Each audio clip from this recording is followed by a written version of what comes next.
What's up mga food hub? So, panibagong araw, panibagong content tayo. So, for today's video, magluluto tayo ng crispy pata kare-kare. So tara, punta tayo sa palengke muna para makapamili ng ating mga kailangan. So, yan, nandito na ako sa San Jose, sa New Public Market, sa Barangay San Jose. Dito po ako namimili kasi mas malapit sa amin. So yan, tara. So, hi! Makakaranas na naman ako na masabihan ng pogi. Yan, pagkarating mo pa lang dyan, nakatingin sa mga tao at sasabihan kang pogi, bili ka na. So, mapapabili ka talaga. Okay, so yan, meron na ako suki dyan. Yan, simula 5 months pa lang ako dyan ako bumibili ng ating garbe. Okay, so yan, bumili na tayo ng ating pata. Okay, yan, ulit pas 1 kilo lang yan yung pata natin. Yan. So, para may iba naman, kasi usually, ang nakikita natin ay mga crispy kare-kare. Yan. Why not gawin natin yung pata, then kare-kare, diba? Wow. Effective na effective yan. Tingnan nyo naman yung meat natin quality. So, after yan, libot-libot na tayo. Baka meron pa tayong mabili. Then, bibili na tayo ng gulay. Okay. So, yan. Sa gulay yan, then, meron na rin akong parang, isang tindahan na binibilihan. Yan. So yan, una bibili tayo ng longta, talong. Siyempre, yan ang mga primary ingredients or yan, para makagawa ka ng kare-kare. Yan, kung si ate ang maharang pa. Yan, bumili lang akong 4 na pirasong talong. Yan, so ano pa bang mininig? Talong, then pechay, sitaw. Dito na rin ako bumili. Yan. So, hindi na ako naglagay ng puso ng saging or ubod ng saging. Di ko sure kung anong tawag dun. 3 gulay lang nilagay ko dyan. Yan.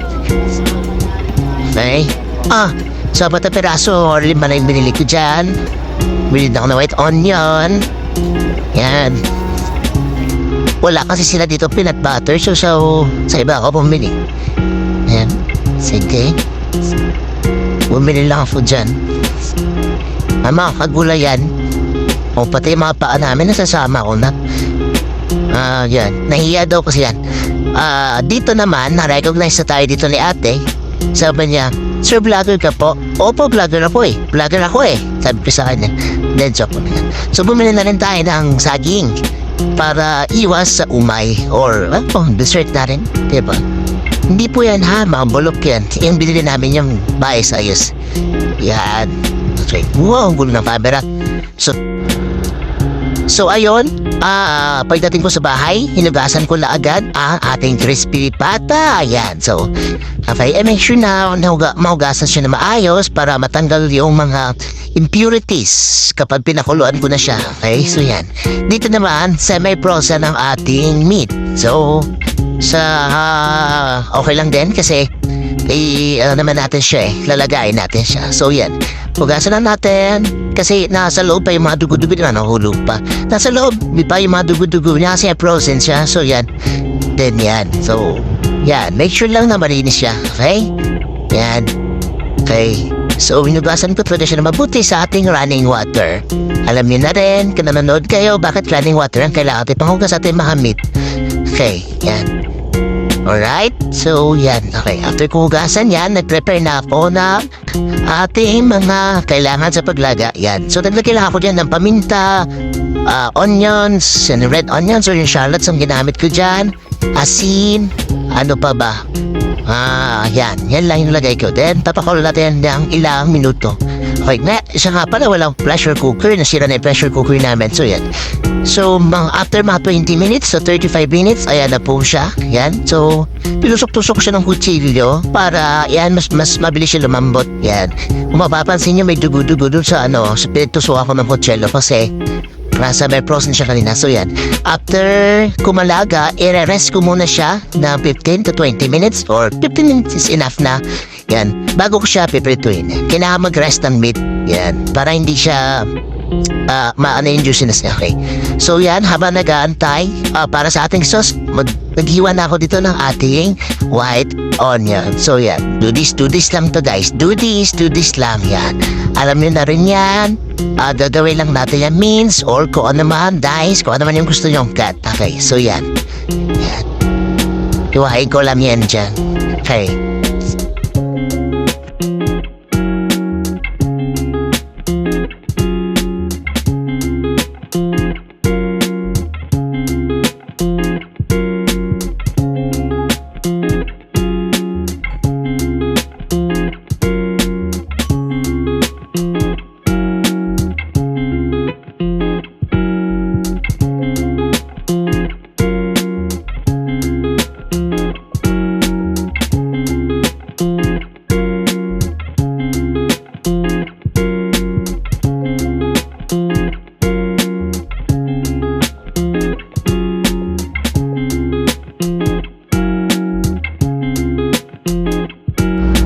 So, right, after ko maghiwa ng ating onions, yan, nagkat lang ako na itong mga vegetables. So, mas prepare ko ng buong petchay, pipilitin ko kasi mamaya.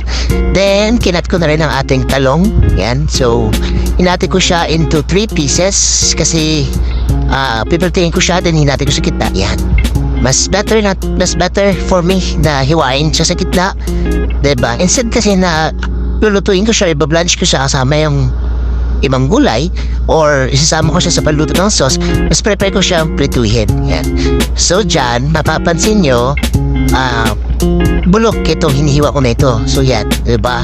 Mabuti na nabiniya ko siya, diba? At least na laman po ng bulok pala yung part na yan. Yan. So yan, after ko hiwaan yung dalawang yan, nagpakulo na ako ng tubig kasi ibablanch ko lamang ating sitaw. Yan. So after ko i-blanch yan, mabilis yung blanch lang.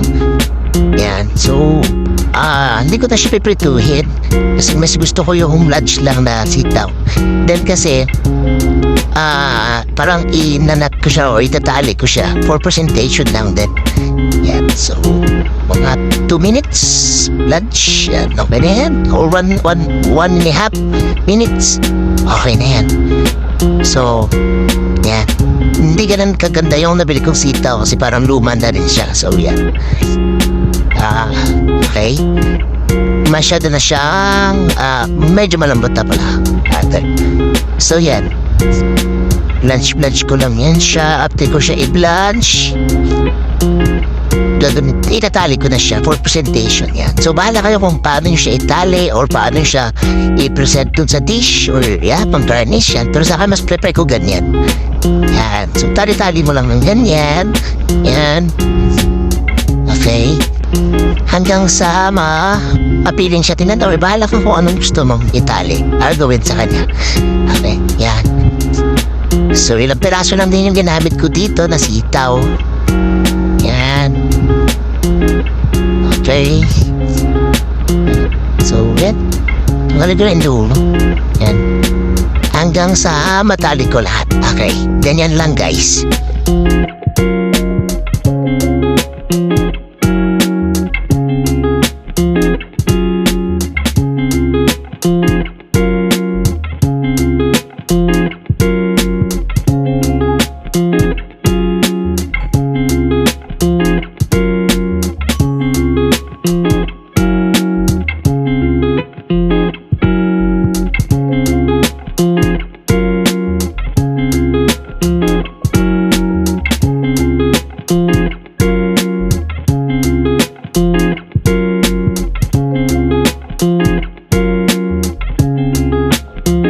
So after nyan, nagpainit na ako ng ating kawali. Then, pinarito ko na ang ating talong. Ayan, sabay-sabay ko na siya pinarito. Since konti lang naman ang ating talong na ilalagay sa ating crispy pata kare-kare. So yan, pinarito ko lang yan na mabilisan. Inuna ko muna yung talong before ang petchay. Napakasarap talaga na pinaritong talong. Ayan. So, depende sa inyo kung gaano siya katagal piprituhin. Kasi may mga tao na gusto na medyo, medyo brown ang pagkaprito ng talong. And may mga tao din naman na gusto ay pabilis ang prito lang or hindi siya ganun ka-toasted or tostado. Yan. Yan. Try ko lang yan. Yan.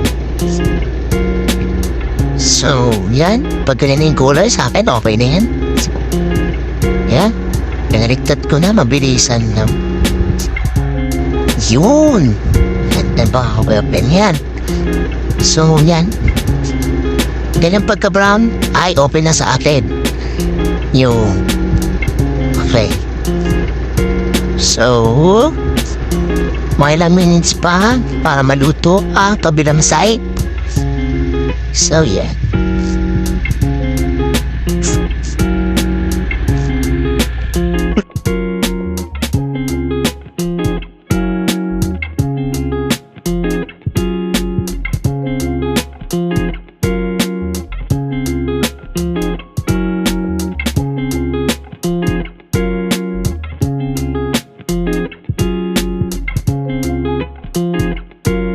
Okay, pagkatapos ng ating talong, sinunod ko na agad ang ating pechay. Yan, mabilis ang prito lang yan, guys. Hindi mo kailangan siya prituin ng matagal yan. So, ang sarap din pala ng pinaritong pechay. Mabisa yan, promise. Prituin mo lang yan siya, yan. Okay. So, para siya naging crispy na rin. Bagay na bagay sa ating crispy pata kare-kare. Right, yan. So, after nyan, mga ilang minutes, okay na yan, guys. Mabisang mabisa talaga. Ang sarap yan, promise. Okay.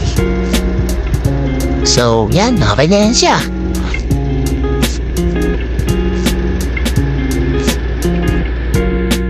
So, after mag-pick na ating mga kagulayan, yan, mag-a-assemble na tayo ng ating sauce. So, instead na bumili ako ng ready-made sauce, marami naman sa market, yan, sa mga groceries, mas pinili ko mag-assemble lang ng sauce. Kasi mas gusto ko, ako yung nagawa ng sauce ko, kasi madali ko siya ma-adjust. Unlike dun sa mga nabibili, diba? So, yan. Ang una kong ginawa ay ang ating anato oil. So, basically, oil lang siya. Then, merong atsuete. Yan yung magpapakulay sa ating kare-kare sauce. Kung meron kayong pork oil or yung kinaglutuan ng inyong oil before, mas better kasi may lasa na yon. So, yan. So, pinapuli ko lang ating oil. Yan. So, meron na tayo anato oil. Yan. Ganun lang siya kasimple. Anato oil na siya. Then, tinangal ko na mga atsuete dyan. Yung mga atsuete seed. Then, yan. Ginamit ko na siya. Then, nagsutay lang ako ng ating white onion with a little bit of garlic. Yan. Konti lang yung garlic na nilagay ko kasi kagamit tayo dyan ng garlic powder. Yan. So, sutay-sutay lang din yan. Then, instead of gumamit ng cornstarch, gumawa na lang ako dyan ng roux. Okay? Medyo malalaki pa kayong ating onion, pero kailang din. Masarap naman siya kasi manamis-namis. Yan. So, gumawa ako ng roux. Mag-a-add lang tayo dito ng all-purpose flour. Okay? All-purpose flour lang ang aking idadagdag dyan. Pampalapot din ng ating sauce. So, niluto ko lang muna siya before ako nag-add ng flour. Mekos-mekos lang natin insan. Mekos-mekos lang. Yun, mekos-mekos lang insan. Sobra na yan insan. Sobra na yan. Yan. After mag-mekos-mekos, yan. Okay, mekos-mekos pa ni insan yan. Sobra na yan sa mekos insan. Grabe si insan ka talaga. Sobrang ang dami ng onion yan, insan, ha? Yan, so, yan. Okay, nagdagdag na tayo dito ng all-purpose flour. Pwedeng 1/4 cup or patansyahan nyo na lang, guys. Depende sa dami ng inyong sauce na gagawin. So, yan. Kahit tansyado na lang din yan. Yan. Instinct na lang ba? Yan. So, make sure lang na lutuin nyo muna ang inyong all-purpose flour. Yan, yung roux. Magiging roux na yan siya. Kung hindi anato oil ang gamit nyo, or kung sa middle pa kayo maglalagay na atsuete, mas better din kasi makikita nyo na nagbo-brown ng inyong flour. Yan. Mas magandang luto ang ating flour. Yan. After nyan, nag-add na ako ng peanut butter. Marami nabibili ng peanut butter sa palengke. Yan. Ganyan. So, yan. Medyo matigas ang aking nabili. Kasama ko yung sauce. I mean, yung kanyang liquid. Yan. So, papatunaw lang natin yan, guys. Yan. Okay. Mekos-mekos lang ulit, guys. Yan. So, after matunaw yan, dumikit na nga siya sa aking yan. Dumikit na siya sa ating pumekos. Yan. So, maglalagay na tayo dyan ng ating pork stock. Okay, afterwards, yung pinagkuluan natin ng ating crispy pata, magagamit pa natin siya as ating pork stock. Yeah, mas malasa yun eh, diba? Pork stock. So, yan. Naglagay lang ako dyan ng ating pork stock. Okay, mapapansin nyo may kulay siya yung akin nilagay. Kasi nga, yan yung pinagkuluan ng ating pork yan. So, kung kulang pa yung inyong water, pwede siyang dagdagan. Sa akin naman, kasi dinagdagan ko yan siya. Okay, so, antay lang natin siya matunaw yan, nagdagdag pound. Antay natin siyang madissolve yung ating butter. Yan, then yung ibang onions. Antay natin siya madissolve sa ating sauce. Then, papuli lang natin siya. Eventually, lalapot yan siya. So, yan. So, after lang ilang minuto, ganito na po ang ating sauce. Yan. So, naglagay na ako dyan ng garlic powder. And, syempre, hindi mawawala ang ating chicken powder. Yan. Para lang sa umami flavor, guys. Nag-add lang tayo ng konti-konti chicken powder. Yan. So, halo-haloin lang natin yan, guys. Then, antayin natin lumapot yan. Dito medyo lumapot na siya dyan. Ang consistency ng ating sauce, yan. Yan, okay na. So, yan. Antayin lang natin siya maluto. Then, after niya maluto, plating na tayo, guys. So, ganyan lang siya kabilis mag-assemble ng ating kari-kari sauce. So, no need to buy yung ready-made na kari-kari sauce yan. So, kung makikita niya dito, okay na ang kanyang consistency. So, yan. Para sa akin, okay na yan. Then, sa lasa naman, pasok na pasok sa banga. Tara, plating tayo, guys. Yan. Okay na yan. Plating na tayo, I think. Okay na to. Yan. So, kayong bahala sa lapot or consistency ng inyong sauce din kung ano ang prepare yung lasa. So, ganun na siya kasimple, diba? Okay, kaya gawin. Easy peasy. Peanuts. Kaya tayo niya, guys. So, tara. Let's do this.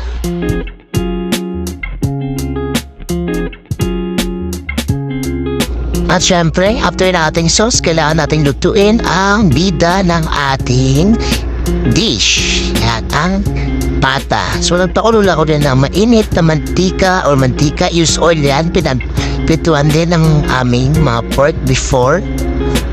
Okay, so malinis naman na siya, guys. So, yan. Nilagay ko lang ang ating pata. Yan. So, lutuin lang natin siya sa side by side yan. Yan. So, after ng ilang minuto, yan, dito na pa na itsura. Hindi ko na pinakita kasi nagtatalsikan yan, no? Grabe. Hindi ko na pinakita yung buong process ng pagpiprito kasi talagang nagtatalsikan siya, no? Masyado siyang,